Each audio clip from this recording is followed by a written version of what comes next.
परम सत्कारयोग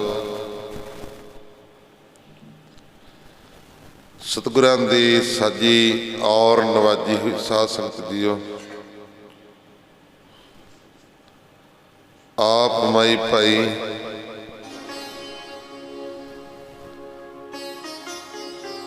धनता दे योग हो।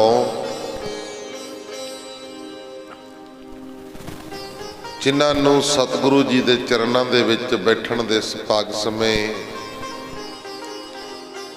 प्राप्त होया।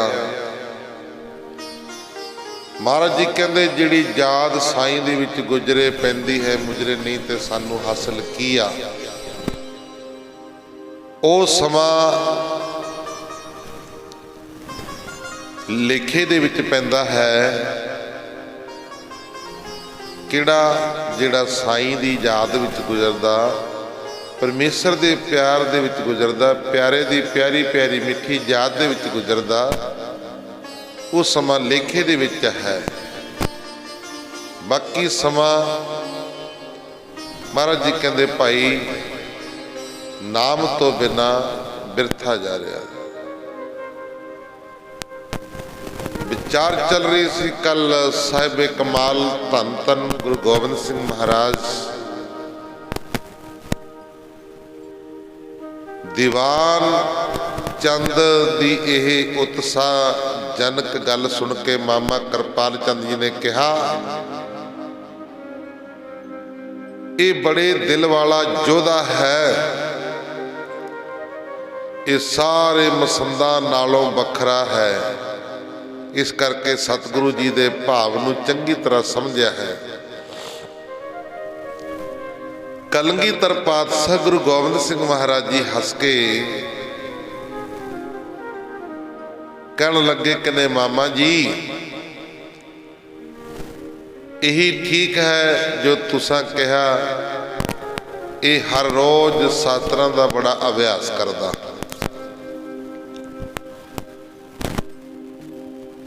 अगे प्रसंग शुरू हुंदा नंद चंद नूं दीवान दी पदवी मिलनी।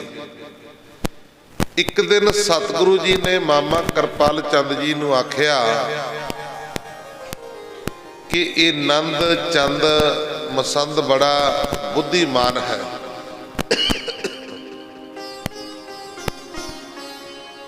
दुश्मनां नूं नाश करन वाला करन विच बड़ा होशियार है,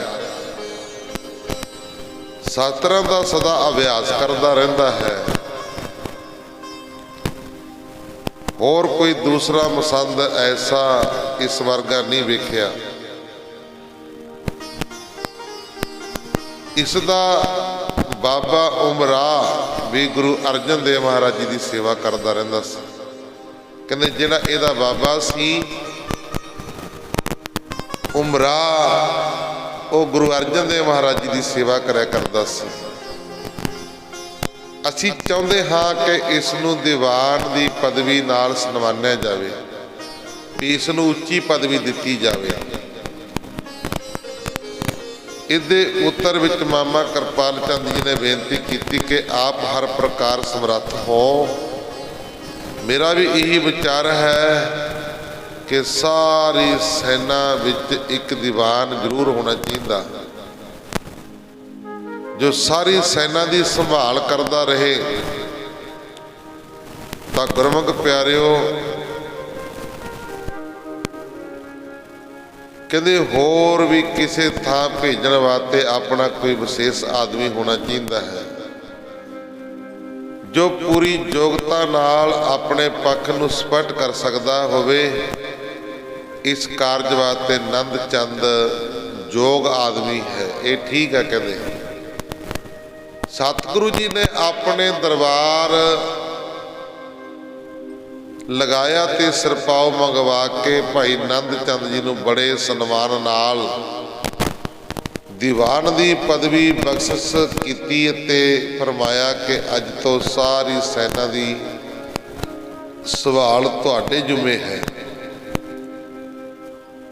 हर प्रकार का लैन देन भी तुहाडे ही जुम्मे है। तुसी अज तो बाद गुरु के दीवान हो। ਜ਼ਿੰਮੇਵਾਰੀਆਂ ਭਾਵੇਂ ਘਰ ਦੀਆਂ ਨੇ, ਭਾਵੇਂ ਗੁਰੂ ਘਰ ਦੀਆਂ ਨੇ, ਭਾਵੇਂ ਕਿਸੇ ਵੀ ਤਰ੍ਹਾਂ ਦੀ ਜ਼ਿੰਮੇਵਾਰੀ ਹੈ, ਜਿਹੜਾ ਜ਼ਿੰਮੇਵਾਰੀ ਸਮਝਦਾ ਹੈ, ਆਪਣਾ ਫਰਜ਼ ਨਿਭਾਉਂਦਾ ਹੈ, ਉਹ ਜ਼ਿੰਦਗੀ ਦੇ ਵਿੱਚ ਕਦੇ ਵੀ ਕਿਸੇ ਪਾਸੋਂ ਮਾਰ ਨਹੀਂ ਖਾਂਦਾ। ਆਖੋ ਸਤਨਾਮ। ਉਹਦੀ ਫਿਰ ਚੜ੍ਹਦੀ ਕਲਾ ਹੁੰਦੀ ਆ, ਦਿਨ ਦੁੱਗਣੀਆਂ ਰਾਤ ਚੌਗਣੀਆਂ ਤਰੱਕੀਆਂ ਤੇ ਜਾਂਦਾ। ਜਿਹੜਾ ਆਪਣੇ ਫਰਜ਼ ਨੂੰ ਪਛਾਣਦਾ ਹੈ, ਆਪਣੀ ਜ਼ਿੰਮੇਵਾਰੀ ਨੂੰ ਸੰਭਾਲਦਾ। ਅੱਗੇ ਸਤਿਗੁਰੂ ਜੀ ਦੇ ਦਰਬਾਰ ਦੀ ਸ਼ੋਭਾ ਕਲਗੀਧਰ ਪਾਤਸ਼ਾਹ ਗੁਰੂ ਗੋਬਿੰਦ ਸਿੰਘ ਮਹਾਰਾਜ ਜੀ ਦਾ ਨਿਤ ਰੋਜ਼ ਸਵੇਰੇ ਦਰਬਾਰ ਸਜਦਾ। ਦੂਰੋਂ ਦੂਰੋਂ ਆਈਆਂ ਸੰਗਤਾਂ ਦਰਸ਼ਨ ਭੇਟਾ ਲੈ ਕੇ ਹਾਜ਼ਰ ਹੁੰਦੀਆਂ।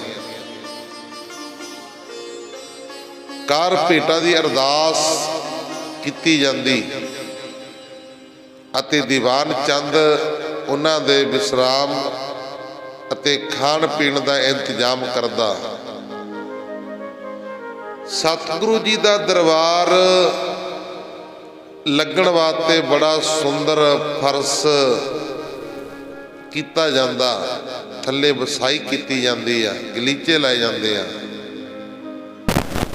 ਸਤਿਗੁਰੂ ਜੀ ਆਪ ਸੁੰਦਰ ਵਸਤਰ ਪਹਿਨ ਕੇ ਜਦ ਸਿਰ ਤੇ ਕਲਗੀ ਲਾਉਂਦੇ, ਸੁੰਦਰ ਵਸਤਰ ਪਹਿਨ ਕੇ ਜਦੋਂ ਸੀਸ ਦੇ ਉੱਤੇ ਕਲਗੀ ਲਾਉਂਦੇ ਹਨ ਤਾਂ ਆਪ ਜੀ ਦੇ ਚਿਹਰੇ ਦੀ ਜੋਤਨਾ ਇਉਂ ਪ੍ਰਕਾਸ਼ਦੀ ਹੈ ਜਿਵੇਂ ਸੀਤਲ ਚੰਦ ਹੁੰਦਾ ਹੈ ਤੇ ਤੇਜਵਾਨ ਹੁੰਦਾ ਹੈ, ਜਿਵੇਂ ਦੁਪਹਿਰ ਦਾ ਸੂਰਜ ਹੁੰਦਾ ਹੈ। ਜਦੋਂ ਦਰਬਾਰ ਵਿੱਚ ਆਉਂਦੇ ਹਨ ਤਾਂ ਹਜ਼ਾਰਾਂ ਲੋਕੀ, ਲੱਖਾਂ ਲੋਕੀ ਖੜੇ ਹੋ ਕੇ ਨਮਸਕਾਰਾਂ ਕਰਨ ਵਾਸਤੇ ਆਪਣਾ ਸਿਰ ਇਉਂ ਨੀਵਾਂ ਕਰ ਲੈਂਦੇ ਜਿਵੇਂ ਚੰਦ ਨੂੰ ਵੇਖ ਕੇ ਚਕੋਰ ਨਿਉਂਦਾ ਹੈ, ਭਾਵ ਕਿ ਨਿਭਦਾ ਹੈ। ਸਭਾ ਵਿੱਚ ਪਹੁੰਚ ਕੇ ਆਪ ਸੁੰਦਰ ਸਿੰਘਾਸਨ ਉੱਤੇ ਬਿਰਾਜਮਾਨ ਹੋ ਜਾਂਦੇ। ਚੰਦੋਆ ਲੱਗਿਆ ਹੁੰਦਾ ਸੀ 1.25 ਲੱਖ ਰੁਪਏ ਦਾ। ਚੰਦਨ ਦੀ ਚੌਂਕੀ ਦੀ ਗੱਲ ਕਰ ਲਈਏ 1.25 ਲੱਖ ਰੁਪਏ ਦੀ। ਸੀਸ ਦੇ ਉੱਤੇ ਕਲਗੀ ਲੱਗੀ ਹੁੰਦੀ ਸੀ 1.25 ਲੱਖ ਦੀ, ਉਹ ਸਮਿਆਂ ਦੀ 1.25 ਲੱਖ ਦੀ। ਤਾਂ ਗੁਰਮੁਖ ਪਿਆਰਿਓ, ਜਦੋਂ ਆ ਕੇ ਬਹਿੰਦੇ ਸੰਗਤਾਂ ਦਰਸ਼ਨ ਕਰਕੇ ਨਿਹਾਲ ਹੋ ਜਾਂਦੀਆਂ। ਸੰਗਤਾਂ ਇਉਂ ਵੇਖਦੀਆਂ ਜਿਵੇਂ ਚੰਦਰਮਾ ਵੱਲ ਚਕੋਰ ਵੇਖਦੀ ਆ। ਚਕੋਰ ਦੀ ਪ੍ਰੀਤ ਹੁੰਦੀ ਹੈ ਚੰਦਰਮਾ ਦੇ ਨਾਲ। ਚੰਦ ਚਕੋਰ ਪ੍ਰੀਤ ਹੈ ਲਾਏ ਤਾਰ ਨਿਹਾਲੇ, ਚੱਕਵੀ ਸੂਰਜ ਹੇਤ ਹੈ ਮਾਂ ਪੁੱਤ ਸਵਾਲੇ। ਚਕੋਰ ਚੰਦਰਮਾ ਵੱਲ ਇਉਂ ਵੇਖਦੀ ਰਹਿੰਦੀ ਹੈ, ਇਉਂ ਵੇਖਦੀ ਰਹਿੰਦੀ ਆ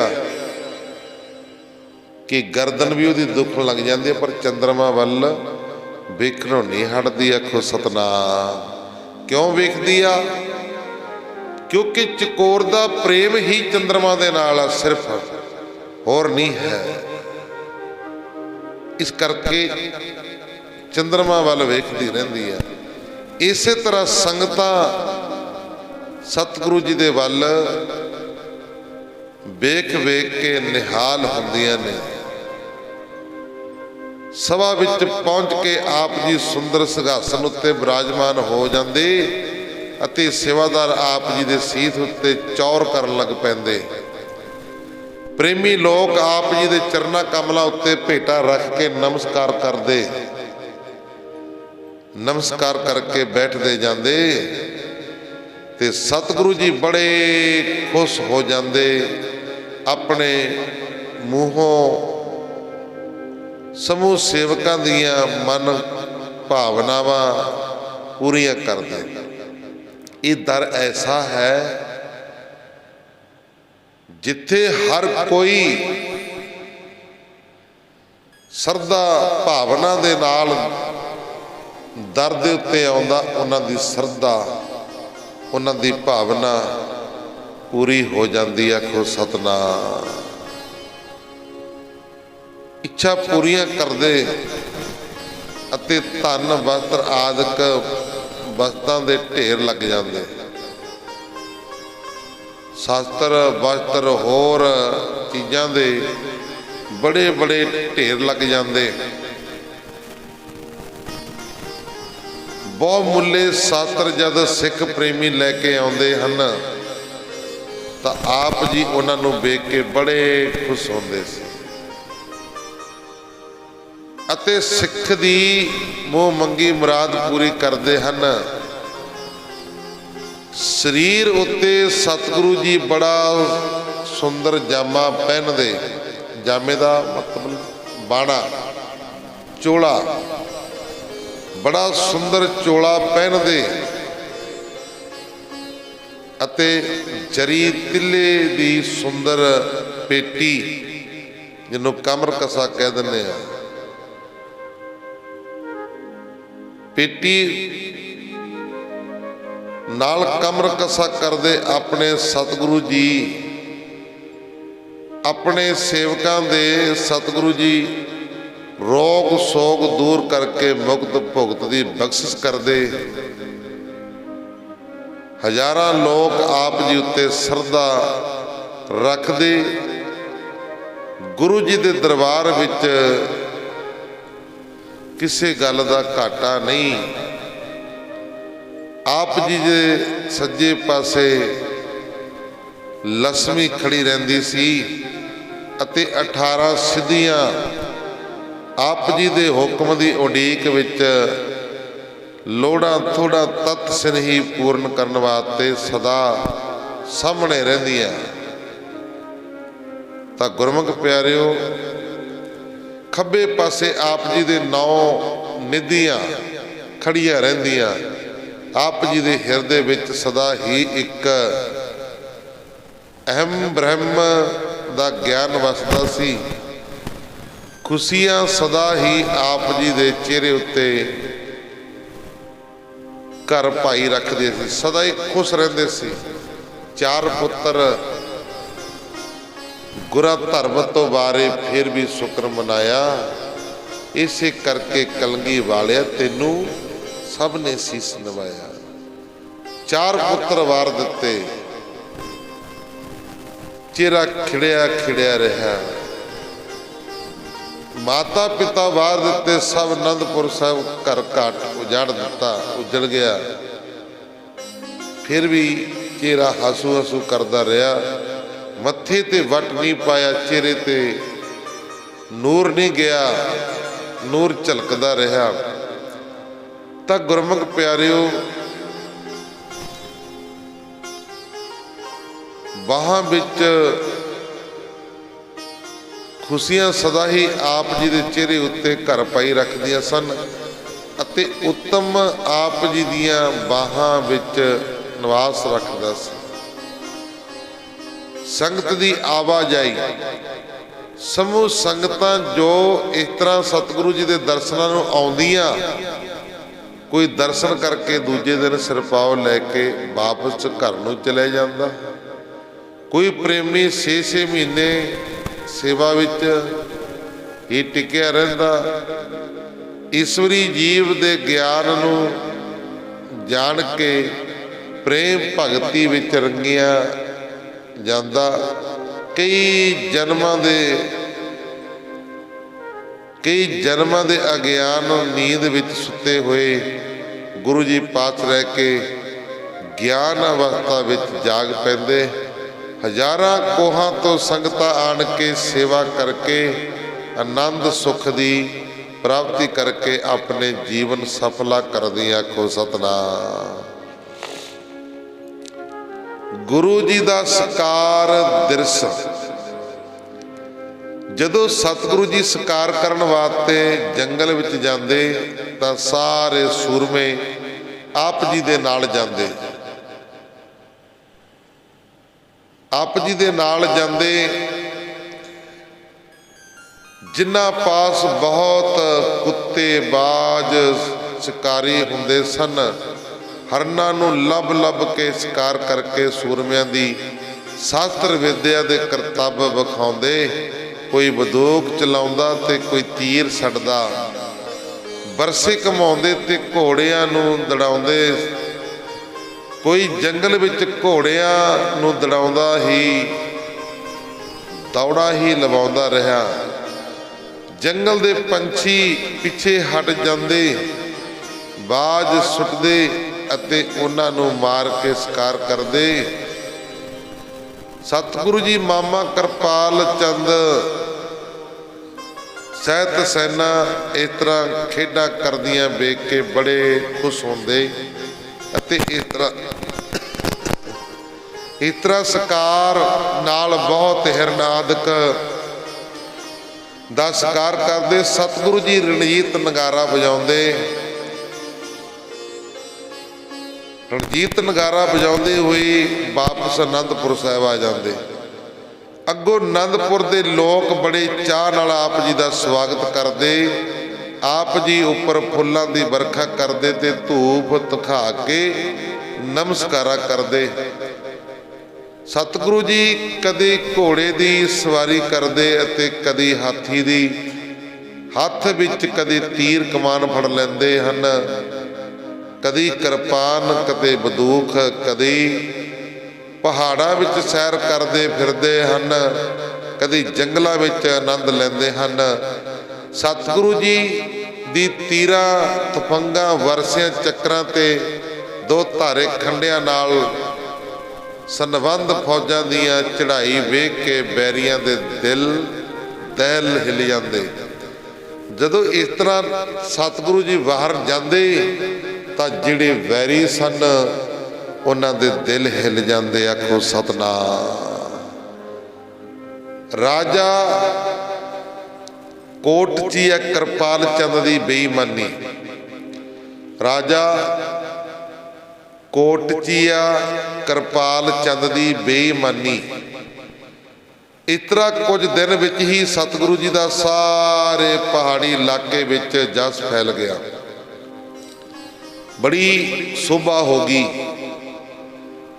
22 ਧਾਰ ਦੇ ਰਾਜੇ ਵਿੱਚ ਇਹ ਵੀ ਪ੍ਰਗਟ ਹੋ ਗਿਆ ਕਿ ਸ੍ਰੀ ਗੁਰੂ ਗੋਬਿੰਦ ਸਿੰਘ ਮਹਾਰਾਜ ਵੱਡੇ ਵੱਡੇ ਸੂਰਮੇ ਹਨ ਅਤੇ ਇਹਨਾਂ ਦੇ ਹੱਥ ਵਿੱਚ ਇੱਕ ਬੜਾ ਭਾਰੀ ਧਨੁਸ਼ ਹੈ, ਜਿਸ ਨੂੰ ਇਸ ਸਮੇਂ ਵਿੱਚ ਕੋਈ ਹੋਰ ਸੂਰਮਾ ਨਹੀਂ ਚੱਕ ਸਕਦਾ।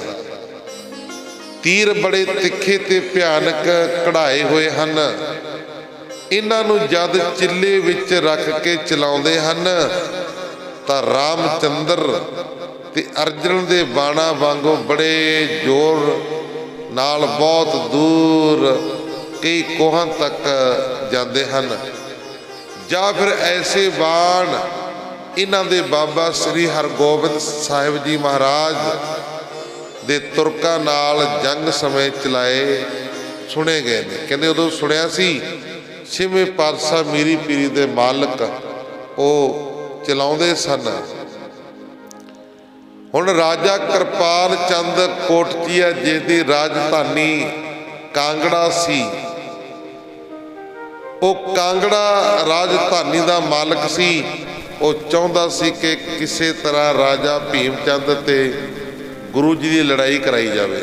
ਇਹੋ ਜਿਹੇ ਰਾਜੇ ਵੀ ਵਿੱਚ ਤੇ ਜਿਹੜੇ ਉਂਗਲੀ ਲਾਊ ਸੀ, ਇੱਕ ਦੂਜੇ ਨੂੰ ਉਂਗਲੀ ਲਾਉਂਦੇ ਸੀ ਵੀ ਭੀਮ ਚੰਦ ਦੇ ਵਿੱਚ ਤੇ ਗੁਰੂ ਗੋਬਿੰਦ ਸਿੰਘ ਮਹਾਰਾਜ ਜੀ ਦੇ ਵਿੱਚ ਆਪਸ ਦੇ ਵਿੱਚ ਲੜਾਈ ਕਰਵਾ ਦਈਏ। ਇਹ ਕੋਟਚੀਆ ਜਿਸ ਦੀ ਰਾਜਧਾਨੀ ਕਾਂਗੜਾ ਸੀ, ਉਹ ਚਾਹੁੰਦਾ ਸੀ ਕਿ ਕਿਸੇ ਤਰ੍ਹਾਂ ਰਾਜਾ ਭੀਮ ਚੰਦ ਦੀ ਅਤੇ ਗੁਰੂ ਜੀ ਦੀ ਲੜਾਈ ਕਰਾ ਦਈਏ। ਉਸਨੇ ਪਹਿਲਾਂ ਆਪਣਾ ਇੱਕ ਦੂਤ ਭੀਮ ਚੰਦ ਪਾਸ ਭੇਜਿਆ। ਉਸਨੇ ਲਿਖਿਆ ਕਿ ਮੈਂ ਸੁਣਿਆ ਹੈ ਕਿ ਤੁਹਾਡੇ ਨਾਲ ਗੁਰੂ ਜੀ ਬੈਰ ਰੱਖਦੇ ਨੇ। ਮੈਨੂੰ ਇਹ ਗੱਲ ਚੰਗੀ ਨਹੀਂ ਲੱਗੀ, ਜਿਸ ਕਰਕੇ ਮੈਂ ਤੁਹਾਡੀ ਇਹ ਲਿਖ ਰਿਹਾ ਹਾਂ। गुरु जी बड़े निडर हो गए हैं, किसी तो डरते नहीं। जे तुहानू इन्हां नाल जंग करना पै जावे तां इस विच तुहाडा कोई दोष नहीं होवेगा। जंग करके इन्हां अपने राज विचों बाहर कढ दिओ ते सुख दी नींद सोवो, नहीं तो ये कोई बखेड़ा करके प्रजा नूं उजाड़ देणगे। बहुत वड्डा सैना नूं नाल लैके ये सदा घोड़ सवार हो जाते ने, घोड़े ते फिरदे रहिंदे ने। एक राजे विच जे दो राजे हो जाण तां रौला पैना अवस हुंदा। सतगुरु जी किसी का राज नहीं सी लैना चाहते, तो सदा अविनाशी राज सी उन्हां कोल। अज भी वो राजे ने। कहते जे सूरज ते चंद एक थां कट्ठे हो जाण तां जगत विच हनेरा हो जाता है।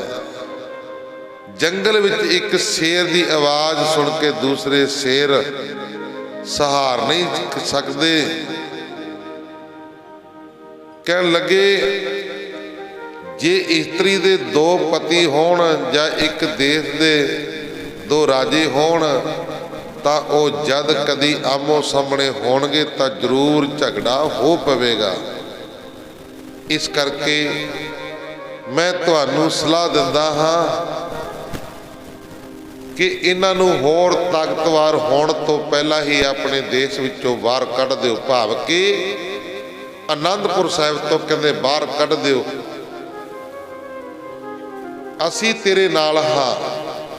कोटची राजा कहन लगा, भीम चंद नूं कहंदा असी तेरे नाल आ, इन्हां नूं आनंदपुर दे विचों बाहर कढ दिओ। जितनी क होर मदद चाहो मैं देण नूं तैयार हां। असी सारे मुੱਢ कदीम दे इत्थे राज करते आ रहे हाँ। फिर एक कुल दे राजपूत होण करके असी सारे भाई हाँ। कृपाल चंद दी ये पत्रिका पढ़ के भीम चंद ने कुछ चिंतावान होके दूत नूं कहा, जिहड़ा चिट्ठी लेके आया उन्होंने कहा कि कृपाल ने सच लिखिया है, मैं भी इसे गल्लों अवेसला नहीं हाँ। जे गुरु साडे अनुसारी होके नहीं रहेगा तो मैं उन्हां नूं अपने देश दे विचों आनंदपुर दे विचों कढ दियांगा। भीम चंद दा यह उत्तर लेके दूत ने वापस कांगड़े पहुंच के सारी गल कृपाल चंद नूं दसी। कृपाल चंद ने मामा वाहिगुरु कृपाल चंद ने भीम चंद दा आसा समझ के एक दूत नूं सिख घर ही गुरु घर पास भेज दिता। उस दूत ने सतगुरु जी के दरबार विच हाजिर होकर बेनती की कि सच्चे पातशाह जीओ, मैनू कोटच दे राजे कृपाल चंद ने आप जी दे पास भेजिया है। उन्होंने सुनिया है कि राजा भीम चंद तुहाडे नाल वैर रखता है। पहला भीम चंद दे कोल भेजिया राजे, उन्हें कोट च राजे ने पहला भीम चंद कोल बंदा भेजिया ते उधरों फिर गुरु गोबिंद सिंह महाराज जी दे कोल भेज दिता। भाव कि दोनों नूं भी आपस दे विच लड़नगे, इन्हां च फुट पवेगी। कहंदे भीम चंद तुहाडे नाल वैर रखदा है, तुहानूं उसदी कख भर परवाह नहीं करनी चाहिए। महाराज नूं कहंदा तुहानूं उन्हां दी परवाह नहीं करनी चाहिए। उधर गल्लां होर कीतियां ते इधर गल्लां होर कर रहे हैं। कहंदे तुसीं हर प्रकार समर्थ हो। राजा भीम चंद सोहंदा तुहाडे अगे किहड़ी सै है। ਕਹਿੰਦੇ ਭੀਮ ਚੰਦ ਤੁਹਾਡੇ ਅੱਗੇ ਕੀ ਚੀਜ਼ ਹੈ? ਭੀਮ ਚੰਦ ਦੇ ਹੰਕਾਰ ਕਰਕੇ ਤੁਹਾਡੀ ਖਰਾਬੀ ਕਰਨੀ ਚਾਹੁੰਦਾ ਹੈ, ਭਾਵੇਂ ਤੁਸੀਂ ਆਣ ਕੇ ਉਹਦਾ ਰਾਜ ਹੀ ਪਵਿੱਤਰ ਕਰ ਦਿੱਤਾ ਹੈ। ਪਰ ਉਹ ਖੋਟੀ ਨੀਤ ਵਾਲਾ ਇਸ ਗੱਲ ਨੂੰ ਨਹੀਂ ਸਮਝ ਸਕਿਆ। ਹੋਰ ਕੋਈ ਉਸ ਦੀ ਸਹਾਇਤਾ ਕਰਨ ਵਾਲਾ ਨਹੀਂ ਹੈ। ਉਹ ਇਕੱਲਾ ਤੁਹਾਡਾ ਕੁਛ ਨਹੀਂ ਵਿਗਾੜ ਸਕੇਗਾ।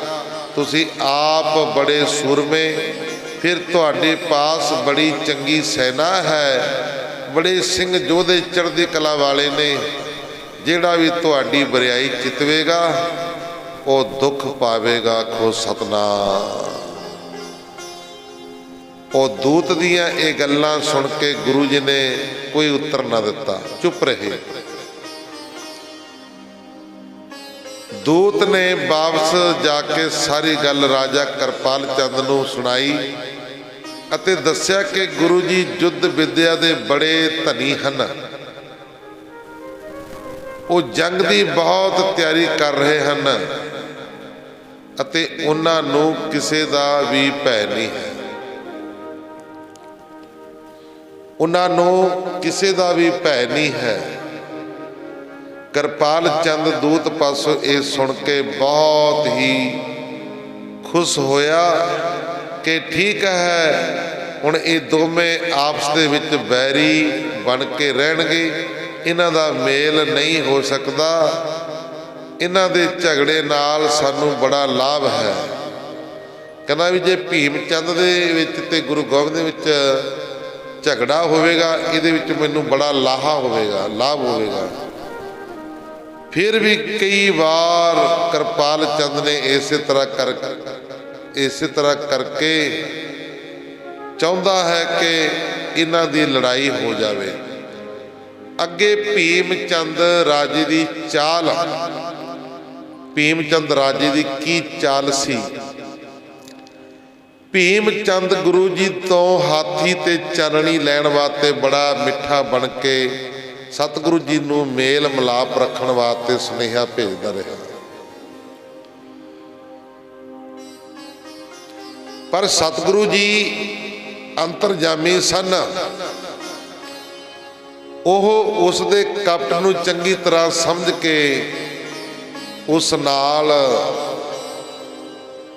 ਉਸ ਵਾਂਗੂ ਹੀ ਵਰਤਾਓ ਕਰਦੇ ਸਨ। ਇਹ ਤਰ੍ਹਾਂ ਪ੍ਰੇਮ ਭਾਵ ਦੇ ਵਿਖਾਵੇ ਨਾਲ ਹੀ ਕੁਝ ਸਮਾਂ ਬੀਤ ਗਿਆ। ਰਾਜਾ ਫਤਿਹ ਸ਼ਾਹ ਨੇ ਆਪਣੀ ਲੜਕੀ ਦਾ ਵਿਆਹ ਦੇ ਕੇ ਭੀਮ ਚੰਦ ਨੂੰ ਸਾਹੇ ਦੀ ਤਰੀਕ ਚਿੱਠੀ ਲਿਖ ਦਿੱਤੀ। ਇਸ ਨਾਲ ਭੀਮ ਚੰਦ ਨੂੰ ਸਮਾਂ ਹੱਥ ਆ ਗਿਆ। ਉਸਨੇ ਆਪਣੇ ਇੱਕ ਚਿੱਤਰ ਪ੍ਰੋਹਤ ਅਤੇ ਰਾਜਾ ਕੇਸਰੀ ਚੰਦ ਨੂੰ 100 ਆਦਮੀ ਨਾਲ ਦੇ ਕੇ ਬੇਨਤੀ ਕੀਤੀ ਕਿ ਮੇਰੇ ਲੜਕੇ ਦੀ ਸ਼ਾਦੀ ਹੈ, ਇਸ ਪਰ ਤੁਸੀਂ ਆਪਣੇ ਹਾਥੀ ਔਰ ਸਮਾਨਿਆ ਪੰਚਕਲਾ ਸਾਤਰ ਤੇ ਚੌਂਕੀ ਕੁਝ ਦਿਨਾਂ ਬਾਅਦ ਤੇ ਭੇਜ ਦਿਓ। ਵਿਆਹ ਪਿੱਛੋਂ ਛੇਤੀ ਹੀ ਇਹ ਚੀਜ਼ਾਂ ਤੁਹਾਨੂੰ ਮੋੜ ਦਿੱਤੀਆਂ ਜਾਣਗੀਆਂ। ਇੱਕ ਬੰਦਾ ਭੇਜ ਦਿੱਤਾ ਭੀਮ ਚੰਦ ਨੇ। ਕਹਿੰਦੇ ਪ੍ਰਸਾਦੀ ਹਾਥੀ ਪੰਚਕਲਾ ਸਾਤਰ ਤੇ ਚੌਂਕੀ ਇਹ ਚੀਜ਼ਾਂ ਤੁਸੀਂ ਭੇਜ ਦਿਓ ਤੇ ਵਿਆਹ ਦੇ ਪਿੱਛੋਂ ਛੇਤੀ ਹੀ ਇਹ ਚੀਜ਼ਾਂ ਤੁਹਾਨੂੰ ਮੋੜ ਦਿਆਂਗੇ। ਕੇਸਰੀ ਚੰਦ ਤੇ ਪੰਮਾ ਪ੍ਰੋਹਤ ਗੁਰੂ ਜੀ ਪਾਸ ਆਏ। ਇਹੀ ਜਿਹੜਾ ਪੰਮਾ ਪ੍ਰੋਹਤ ਸੀ ਨਾ, ਇਹ ਆਨੰਦਪੁਰ ਸਹੁੰ ਖਾਣ ਵਾਸਤੇ ਗਿਆ ਸੀ ਵੀ ਅਸੀਂ ਤੁਹਾਨੂੰ ਕੁਝ ਨਹੀਂ ਆਖਾਂਗੇ, ਆਨੰਦਪੁਰ ਸਾਹਿਬ ਛੱਡ ਦਿਓ। ਸਤਿਗੁਰੂ ਜੀ ਦੇ ਪਾਸ ਇਹਨਾਂ ਦੋਹਾਂ ਨੇ ਆਨੰਦਪੁਰ ਆਣ ਕੇ ਆਪ ਜੀ ਦੀ ਬੜੀ ਉਪਮਾ ਕੀਤੀ। ਫਿਰ ਰਾਜੇ ਵੱਲੋਂ ਨਮਸਕਾਰ ਕਰਕੇ ਬੇਨਤੀ ਕੀਤੀ, ਸਤਿਗੁਰੂ ਜੀਓ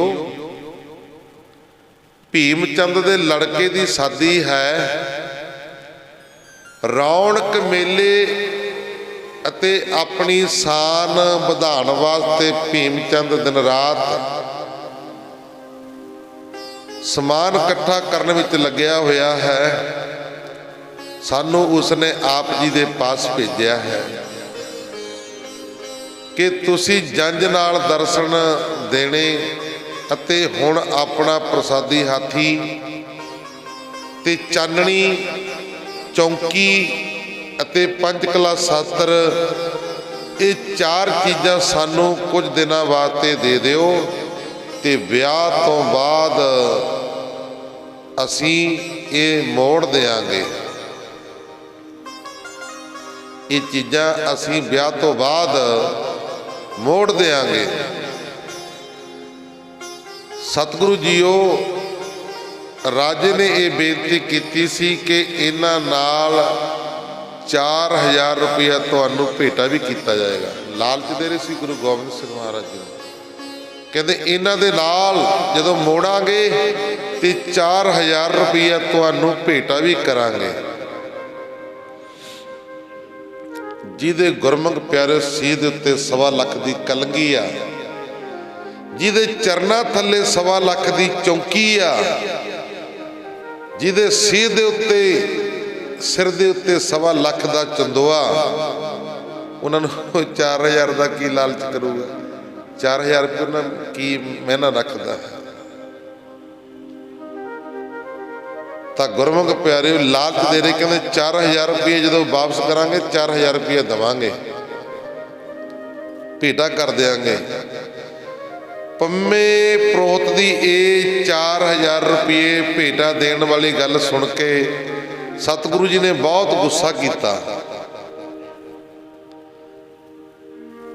4000 ਰੁਪਇਆ ਭੇਟਾ ਦੇਣ ਵਾਲੀ ਗੱਲ ਸੁਣ ਕੇ ਗੁਰੂ ਗੋਬਿੰਦ ਸਿੰਘ ਮਹਾਰਾਜ ਜੀ ਨੇ ਬਹੁਤ ਗੁੱਸਾ ਆਇਆ ਤੇ ਫਰਮਾਇਆ, ਕਹਿੰਦੇ ਮੰਦੀ ਬੁੱਧੀ ਵਾਲਾ ਸਾਨੂੰ ਇੱਕ ਬਿਹਾਰੀ ਆਦਮੀ ਸਮਝ ਕੇ ਭਾੜੇ ਦਾ ਲਾਲਚ ਦੇਣਾ ਚਾਹੁੰਦਾ। ਸਤਿਗੁਰੂ ਜੀ ਨੇ ਕ੍ਰੋਧ ਨਾਲ ਨੇਤਰ ਲਾਲ ਹੋ ਗਏ। ਸਤਿਗੁਰੂ ਜੀ ਦੇ ਕ੍ਰੋਧ ਦੇ ਨਾਲ ਨੇਤਰ ਲਾਲ ਹੋ ਗਏ। ਨੇਤਰ ਲਾਲ ਕਰਕੇ ਆਖਿਆ, ਕਹਿੰਦੇ ਓ ਮੂਰਖੋ, ਇਹ ਤੁਸਾਂ ਕੀ ਆਖਿਆ ਹੈ? ਤੁਸੀਂ ਸਾਨੂੰ ਕੀ ਸਮਝਿਆ ਹੈ? ਨਾ ਤੁਸੀਂ ਅੰਮ੍ਰਿਤ ਛਕਿਆ ਹੈ, ਨਾ ਸਿੱਖੀ ਧਾਰਨ ਕੀਤੀ ਹੈ, ਫਿਰ ਇਹ ਤੁਹਾਡੀ ਭੇਟਾ ਕਿਸ ਪ੍ਰਕਾਰ ਦੀ ਹੈ? ਇਹ ਤੁਹਾਡੀ ਭੇਟਾ ਕਿਸ ਪ੍ਰਕਾਰ ਦੀ ਹੈ? ਸਤਿਗੁਰੂ ਜੀ ਨੇ ਇਸ ਤਰ੍ਹਾਂ ਕ੍ਰੋਧਵਾਨ ਹੋ ਕੇ ਕੇਸਰੀ ਚੰਦ ਨੇ ਹੱਥ ਜੋੜ ਕੇ ਆਖਿਆ, ਜੀ ਅਸੀਂ ਕੀ ਜਾਣੀਏ, ਭੀਮ ਚੰਦ ਦੇਣ ਵਾਲਾ ਹੈ, ਤੁਸੀਂ ਲੈਣ ਵਾਲੇ ਹੋ। ਜਿਸ ਤਰ੍ਹਾਂ ਉਸਨੇ ਆਖਿਆ ਹੈ ਅਸਾਂ ਤਾਂ ਉਸੇ ਤਰ੍ਹਾਂ ਤੁਹਾਨੂੰ ਆਣ ਕੇ ਬੇਨਤੀ ਕੀਤੀ ਹੈ। ਫਿਰ ਵੀ ਰਾਜੇ ਦਾ ਤੁਹਾਨੂੰ ਕੁਝ ਨਾ ਕੁਝ ਦੇਣਾ ਹੀ ਬਣਦਾ ਹੈ, ਕਿਉਂਕਿ ਤੁਹਾਡਾ ਵਿਹਾਰ ਹੀ ਸਾਰੇ ਲੋਕ ਚੜਾਵੇ ਉੱਤੇ ਹੈ। ਕਹਿੰਦੇ ਸੰਗਤਾਂ ਤੁਹਾਨੂੰ ਚੜਾਵਾ ਚੜਾਉਂਦੀਆਂ ਨੇ, ਉਹਦੇ ਨਾਲ ਹੀ ਤੁਹਾਡਾ ਕਾਰੋ ਵਿਹਾਰ ਚੱਲਦਾ ਹੈ। ਕੇਸਰੀ ਚੰਦ ਪਾਸੋਂ ਇਹ ਗੱਲ ਸੁਣ ਕੇ ਸਤਿਗੁਰੂ ਜੀ ਨੂੰ ਹੋਰ ਗੁੱਸਾ ਆ ਗਿਆ ਅਤੇ ਆਪ ਜੀ ਨੇ ਦੀਵਾਨ ਚੰਦ ਨੰਦ ਚੰਦ ਤੇ ਸੰਗੋ ਸਾਹ ਨੂੰ ਕਿਹਾ ਕਿ ਇਹਨਾਂ ਨੂੰ ਧੱਕੇ ਮਾਰ ਕੇ ਬਾਹਰ ਕੱਢ ਦਿਓ। ਗੁਰੂ ਗੋਬਿੰਦ ਸਿੰਘ ਮਹਾਰਾਜ ਜੀ ਕਹਿੰਦੇ ਇਹਨਾਂ ਨੂੰ ਧੱਕੇ ਮਾਰ ਕੇ ਬਾਹਰ ਕੱਢ ਦਿਓ। ਇਹਨਾਂ ਦੇ ਮਨ ਵਿੱਚ ਜੋ ਹੰਕਾਰ ਹੈ ਉਸ ਨੂੰ ਕੱਢ ਦਿਓ।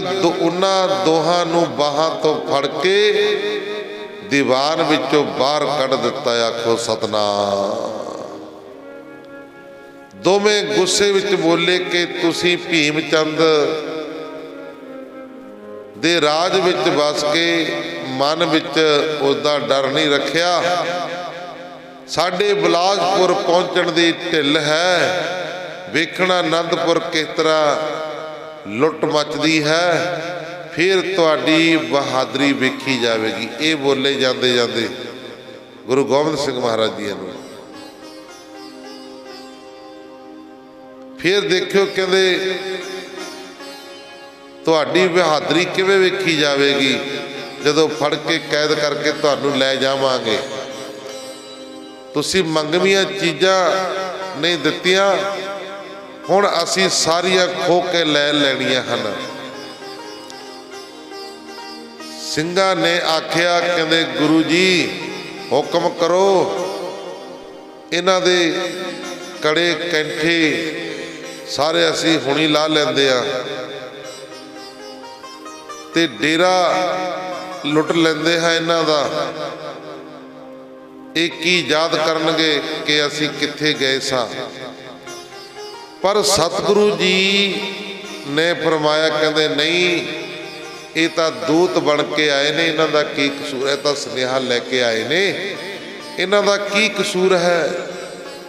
इन्हां तो कोई चीज़ नहीं खोनी, ना डेरा लुटना है, इन्हां नाल इतनी ही बड़ी है जितनी हो गई है।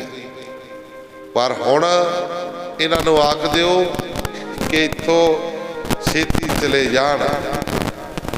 महाराज जी कहते इन्हां नूं आख दिओ कि इत्थों हुणे छेती छेती चले जाण।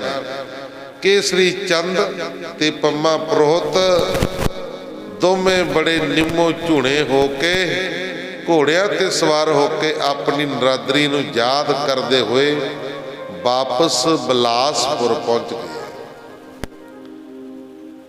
सतगुरु जी दी तैयारी, इधर सतगुरु जी ने अपने हर प्रकार दी शास्त्रां दी, योधियां दी अते गोली सिक्के दी तैयारी इस विचार नाल आरंभ कर दित्ती कि हुण जरूर भीम चंद नाल मुठभेड़ होवेगा। हुण भीम चंद दे नाल जरूर जंग होवेगा। ऐसी तैयारी वेख के कुछ मसंदा ने डर के माता गुजर कौर नूं उन्हां दे पास पहुँच के ये सारा वरतांत सुनाया। जिहड़े मसंद रहिंदे सी गुरु गोबिंद सिंह महाराज जी दे नाल, तां गुरमुख प्यारिओ वो बेचारे डर जा करन भी चंगी रोटी पानी खाने आ, चंगा खीर कड़ा खाने आ, ये जे जंग छिड़ गया भी सानू तां स्यापा छिड़ जाना, की कराया जाएगा, वधिया आनंद च रहने आ। ये फिर माता गुजरी जी पास पहुँच के सारा वरतांत सुनाया अते कहा कि किसे दा कहा नहीं मनदे। हुण जद पम्मा ते केसरी चंद अपनी नरादरी दा हाल भीम चंद नूं दसणगे जाके, तां ओह तत्काल ही अपनी सेना भेज देवेगा। इस तरह बेअर्थ ही जंग छिड़ पवेगी अते दुख ते मुसीबतां झलणियां पैणगियां। गुरु जी ये गल भी करते रहते हैं कि लाहौर नूं लुट के तुर्कां दा नाश करके अपने सिखां नूं राज दिवावांगा। पसौर अते मुल्तान तक अपना राज फैलावांगा। माता जी होर तुहानूं कित्थों तक गल्लां सुणाईए, ये तां नित ही इहो जिहियां गल्लां सुणाउंदे रहंदे ने।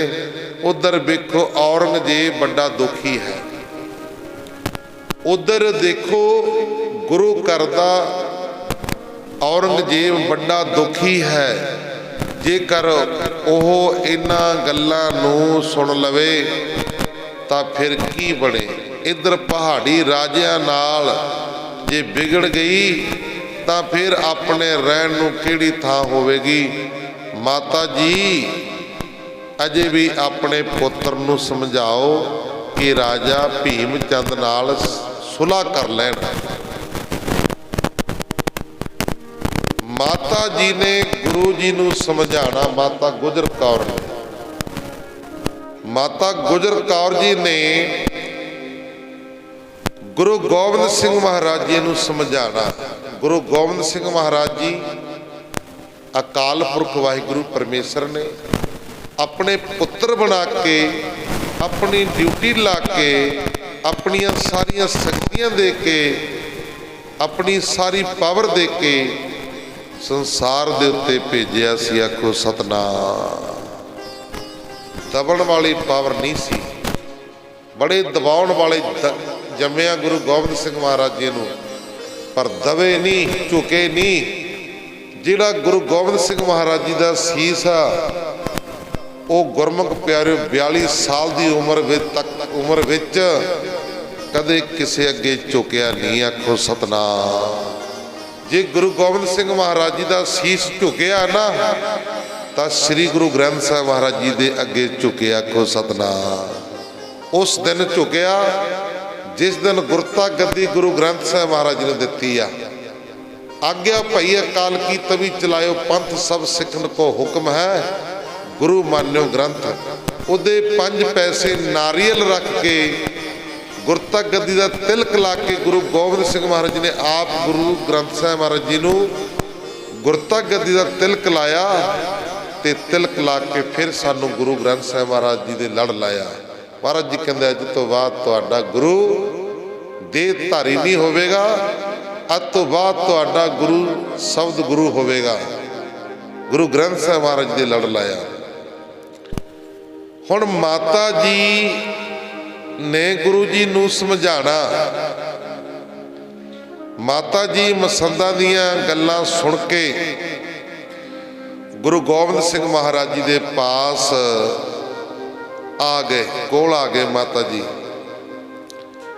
ਅਤੇ ਸਮਝਾਇਆ ਕਿ ਪੁੱਤਰ ਜੀ, ਪਹਿਲਾ ਔਰੰਗਜ਼ੇਬ ਸਾਡਾ ਬੈਰੀ ਹੈ,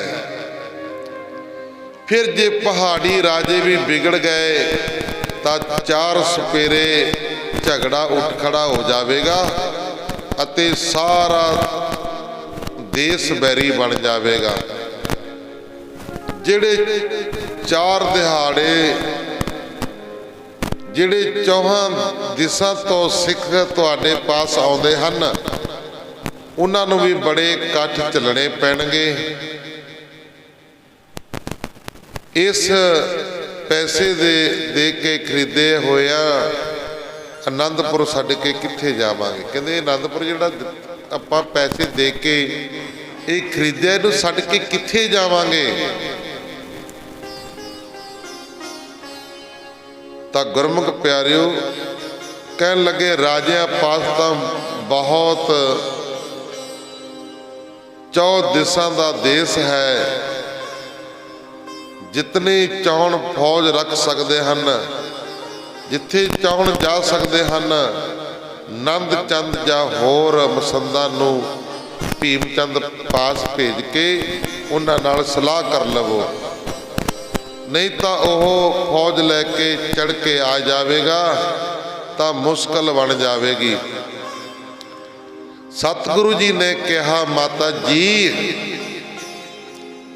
ਗੁਰੂ ਗੋਬਿੰਦ ਸਿੰਘ ਮਹਾਰਾਜ ਜੀ ਨੇ ਕਿਹਾ ਮਾਤਾ ਗੁਜਰ ਕੌਰ ਜੀ ਨੂੰ, ਕਹਿਣ ਲੱਗੇ ਮਾਤਾ ਜੀ, ਅਸੀਂ ਕੋਈ ਝਗੜਾ ਖੜਾ ਨਹੀਂ ਕੀਤਾ, ਪਰ ਜੇ ਉਹ ਹੰਕਾਰ ਕਰਕੇ ਮੂਰਖ ਆਦਮੀ ਭੇਜ ਦੇਣ ਜੋ ਕਪਟ ਭਰੀਆਂ ਗੱਲਾਂ ਕਰਕੇ ਸਾਨੂੰ ਸਲਣਾ ਚਾਹੁੰਦੇ ਨੇ, ਸਾਡੇ ਨਾਲ ਧੋਖਾ ਕਰਨਾ ਚਾਹੁੰਦੇ ਨੇ, ਤਾਂ ਫਿਰ ਅਸੀਂ ਉਹਨਾਂ ਦੇ ਸਲ ਵਿੱਚ ਕਿਸ ਤਰ੍ਹਾਂ ਆਈਏ।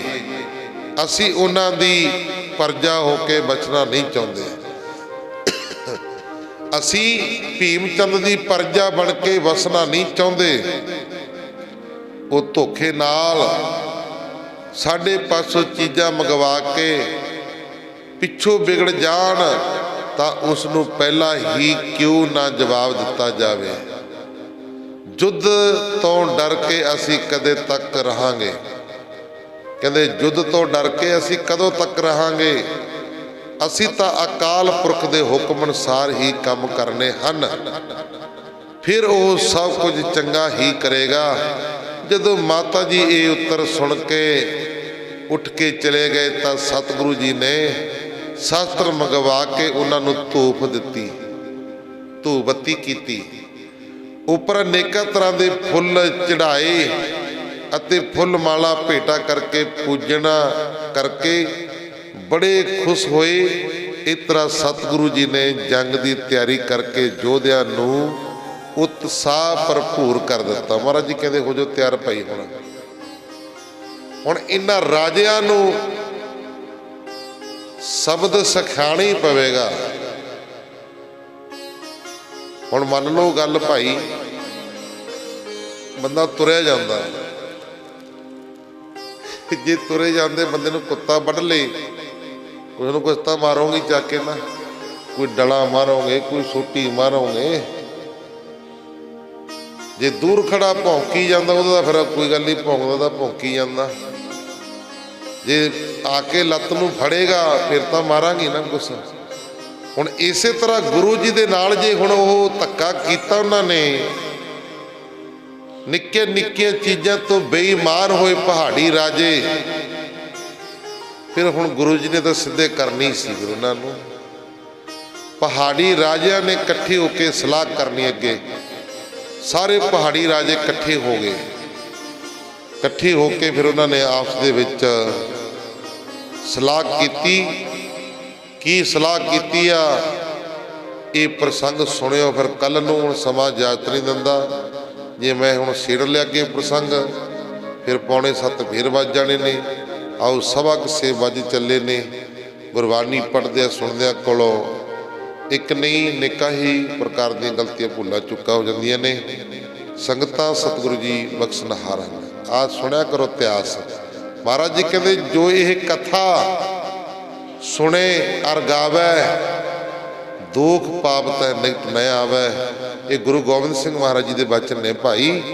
महाराज जी कहते जिहड़े कथा सरदा दे नाल भावना दे नाल सुनते ने या कथा करते ने, महाराज जी कहते उन्हां दे नेड़े दुख पाप नेड़े नहीं आउंदा। आखो सतनाम। हुण तुसीं देखना भी दुख नेड़े लियाउणा कि दूर करना, ये हुण तुसीं देखना। गुरु जी का वचन मनना, जे तां वचन मनोगे, गुरबाणी सुनोगे, कथा सुनोगे, फिर तां दुख भज जाणगे दूर। जे कथा गुरबाणी नहीं सुनोगे तो माफ़ कर दिओ, फिर दुख जरूर चिमड़ने ने। आखो सतनाम। फिर साडे वर्गे नूं कहने आ कि बाबा जी करो जी किरपा मड़ी जी, शरीर ठीक नहीं रहिंदा, मेहर कर दिओ, अरदास कर दिओ। इस करके फिर रब दे प्यारे भी भाई यही कहते, साडे वर्गे यही कहते भी गुरुद्वारे भाई गुरु दे चरनी जुड़ो, नाम जपो, बाणी पढ़ो, सेवा करो, सिमन करो। साढ़े कोल किहड़ा हुण तागे तबीत ने भी भाई असीं पखंडियां भी लाओ, या तागा बन लो या तबीत बन लो हत्थ ते, या पानी च फूका मार के देती, या लैचियां देतियां। ये सब काम पखंड दे ने। महाराज जी कहते कर्म धर्म पखंड जो दिसे तिन जम जगाती लुटा है, निर्वाण कीर्तन गावो करते का, निमक सिमरत जित छुटा है। जदों कथा सुनोगे, गुरबाणी सुनोगे, संगत विच आवोगे, तो गुरमुख प्यारे दुखों का नाश हो जाऊगा, तो गुणों का प्रकाश हो जाऊगा। सो आओ इन्ना क समा करो प्रवान। बहुत बहुत संगतां का धन्यवाद जिन्हां ने गुरु घर गुरु के चरणों के विच पहुँच के अपनिया हाजरियां भरियां। जी आया, धन्यवाद। सतगुरु महाराज जीओ आप जियां दा कोटन कोट धन्यवाद। तुसीं सानूं निमाणियां नूं निताणियां नूं चरणां दे विच बैठण दे सुभाग समय बख्शिश कीते। सो रात 50 बच्चों का सन्मान किया गया। 50 बच्चों का मैडलों के नाल एक चांदी का सिक्का सन्मान किया गया। तो इस तरह बच्चे फिर सिक्खी के नाल जुड़े रहंदे आ, उत्साह बनिया रहिंदा बच्चों का। जदों थोड़ा थोड़ा आपां मान सन्मान करते रहने आ, इस तरह जुड़े रहंदे ने। सो बड़े बच्चों ने केस भी रखण दे प्रण कीते। मेरा ख्याल 10-12 बच्चे होणगे जिहड़े केस रखण दा प्रण कीता भी केस नहीं कटाणे। अपने बच्चों नूं भैणां नूं बेनती है, मावां नूं भी अपने बच्चों के जिहड़े केस ने ਐਨ ਸਾਂਭ के रखिया करो। ये तुहाडे हत्थ की गल आ। कुड़ियां घर विच 3 होण, ਐਨ मां के सांभ के उन्हां दे केस बाहूगी, रीबन पाऊगी, गुत्तां करूगी। ਜਦੋਂ ਆਜੂ ਲੜਕੇ ਦੀ ਵਾਰੀ, दो मारू सिर च थप्पड़, जा लै जा चक के इहदा कटा लिया बाल, इहदा मना परे सिर। जिथे दो दे तीन दे बाल सामने हो भाई, उत्थे एक लड़के दे भी सामया करो ना। इस करके ये बाल उदों कट्टे जांदे सी जदों किसी नूं सज़ा दित्ती जांदी सी। आखो सतनाम। बीबी दे बाल उदों कट्टे जांदे सी जदों उहदे घर वाला चढ़ाई कर जांदा सी। ये मर्यादा सी पुरातन, ये पुरानी मर्यादा सी। जदों किसी बीबी दा घर वाला चढ़ाई कर जाए, उहदे सिर तो चुन्नी लाही जांदी सी ते उहदे गुरमुख प्यारे बाल कट्टे जांदे सी। आखो सतनाम। भी इहदे सिर ते हुण इहदा साई नहीं रहा। जे किसी नूं सज़ा दित्ती जांदी सी, सज़ा दे पिछे गुरमुख प्यारे उदों फिर बाल कट्टे जाते सी। भी इहदे कट दो, बाले नूं मुंडन कर दिओ, इहनूं दिओ सज़ा। आ सज़ावां दित्ती जांदियां सी। इस करके केसांधारी बनो, गुरु वाले बनो, अपने जीवन नूं चढ़दी कला विच ले जाओ। गुरबाणी पढ़िया करो, गुरबाणी सुनिया करो, सेवा करके सिमरन करके फिर आपको अपने जीवन नूं उच्चा सुच्चा बनाइए। लोग सुखीए पर लोग सहेले, नानक हर प्रभ आपे मिले। हुण आ रहा अगे दसवीं का दिहाड़ा भी, जिवें आपां धूमा धामी नाम मनाने, इस तरह मनाना। उस तो बाद गुरु नानक देव महाराज जी का अवतार दिहाड़ा अगली पूर्णमासी का आ रहा। संगतां दे मन दे विच बड़ा चाह की कहने जी प्रभात फेरियां कढिओ। एक मैनूं कहंदा जी प्रभात फेरियां की हुंदियां ने, ਇਹ ਕਾਹਦੇ ਨਾਲ ਖਾਈਦੀਆਂ ਨੇ? ਮੈਂ ਕਿਹਾ ਖਾਣ ਵਾਲੀ ਚੀਜ਼ਾਂ ਨਹੀਂ ਹੁੰਦੀਆਂ ਇਹ ਪ੍ਰਭਾਤ ਫੇਰੀ ਦਾ ਪ੍ਰਭਾਤ ਮੰਨ ਲਓ ਵੀ ਅੰਮ੍ਰਿਤ ਵੇਲਾ ਫੇਰੀ ਵੀ ਆਲੇ ਦੁਆਲੇ ਜਾਣਾ ਤੇ ਨਾਲ ਕੀਰਤਨ ਕਰਨਾ। ਕਹਿੰਦੇ ਅੱਛਾ ਜੀ। ਮੈਂ ਕਹਿੰਦੇ ਵੀ ਕੋਈ ਖਾਣ ਪੀਣ ਵਾਲੀ ਚੀਜ਼ ਆ? ਮੈਂ ਕਿਹਾ ਖਾਣ ਪੀਣ ਵਾਲੀ ਚੀਜ਼ਾਂ ਵੀ ਖਵਾ ਦਾਂਗੇ, ਕੋਈ ਗੱਲ ਨਹੀਂ। ਇਹ ਆਪਾਂ ਨੇ 3 ਪ੍ਰਭਾਤ ਫੇਰੀਆਂ ਕੱਢਾਂਗੇ ਪਹਿਲਾਂ ਤੇ ਅਖੰਡ ਪਾਠ ਸਾਹਿਬ ਗੁਰੂ ਨਾਨਕ ਦੇਵ ਮਹਾਰਾਜ ਜੀ ਦੇ ਅਵਤਾਰ ਦਿਹਾੜੇ 'ਚ ਸੰਬੰਧ ਵਿੱਚ ਆਰੰਭ ਹੋਣਗੇ ਤੇ ਪੂਰੇ ਚਾਵਾਂ ਦੇ ਨਾਲ ਤੇ ਪੂਰਾ ਚੜ੍ਹਦੀ ਕਲਾ ਦੇ ਨਾਲ ਆਪਾਂ ਨੇ ਗੁਰੂ ਨਾਨਕ ਦੇਵ ਮਹਾਰਾਜ ਜੀ ਦਾ ਅਵਤਾਰ ਦਿਹਾੜਾ ਮਨਾਉਣਾ ਹੈ। ਤੇ ਸੰਗਤਾਂ ਨੇ, ਮਾਈਆਂ ਨੇ ਜੋ ਵਸਤਰਾਂ ਵਾਸਤੇ ਪੈਸੇ ਦਿੱਤੇ ਸੀ, ਕੱਲ ਅਸੀਂ 50 ਮੀਟਰ ਇਕੱਠੀ ਚੱਕ ਲਿਆ ਕੱਪੜਾ, ਸਟੇਜ ਦੀ ਚਾਦਰ, ਮਹਾਰਾਜ ਜੀ ਦੇ ਵਸਤਰ ਤੇ ਉੱਪਰ ਆਪਣਾ ਚੰਦੋਆ ਸਾਹਿਬ, होर निक्के मोटे जो भी है सब बन जाना। 50 मीटर कपड़ा कल पिंक कलर का गुलाबी रंग का लिया ते बड़ा सोहना सारा सिस्टम अपने बनाना। ते गमले भी लैके आने ने, 2 गमले की माया भी दी आ ते 4 गमले अपने होर लैके आने। देखो जागो किहड़ा जागदा, कोई है कोई सेवा करने वाला? थोड़ी थोड़ी चलो रल मिल के सारे थोड़ी थोड़ी सेवा आप सारे ही रल मिल के कर लवांगे।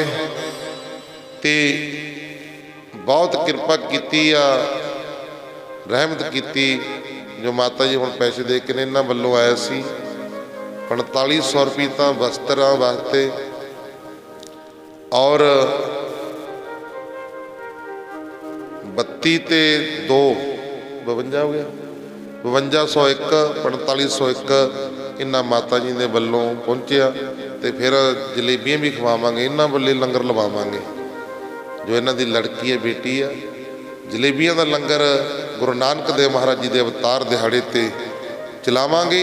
ते वध तो वध तुसीं संगतां ने सहयोग देना, खुशियां दे नाल, उत्साह दे नाल ये आपां ने जन्म दिहाड़ा महाराज जी दा मनाना है। तो सतगुरु कृपा करन, चढ़दी कला विच रखना, दिन दुगणियां रात चौगणियां तरक्कियां बख्शन।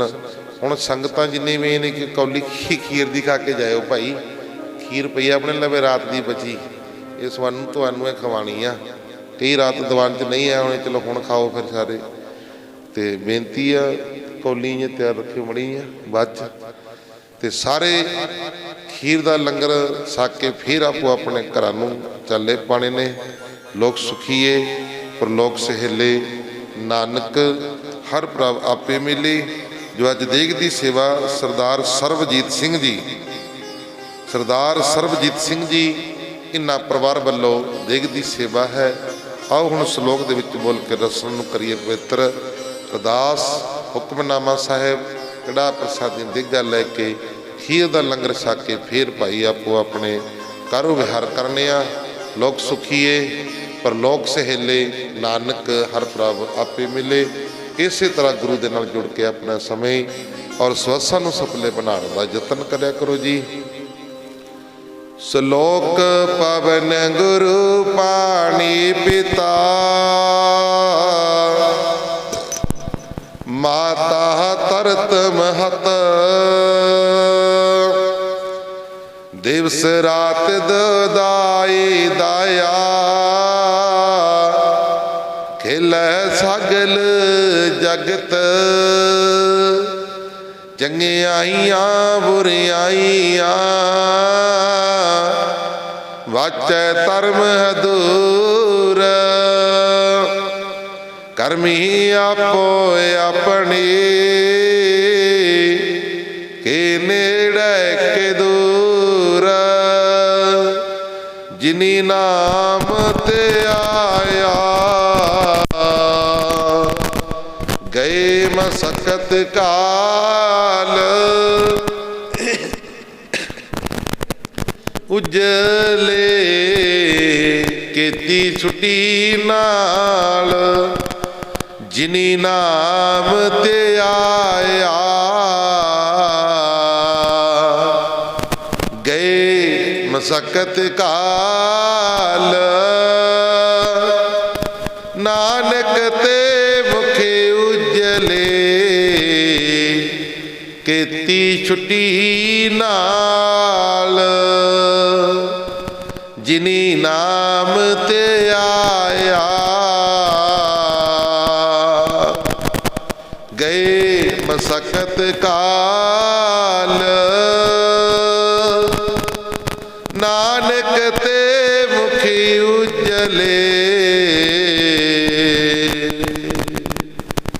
केती छुट्टी नाल। वाहिगुरु जी का खालसा, वाहिगुरु जी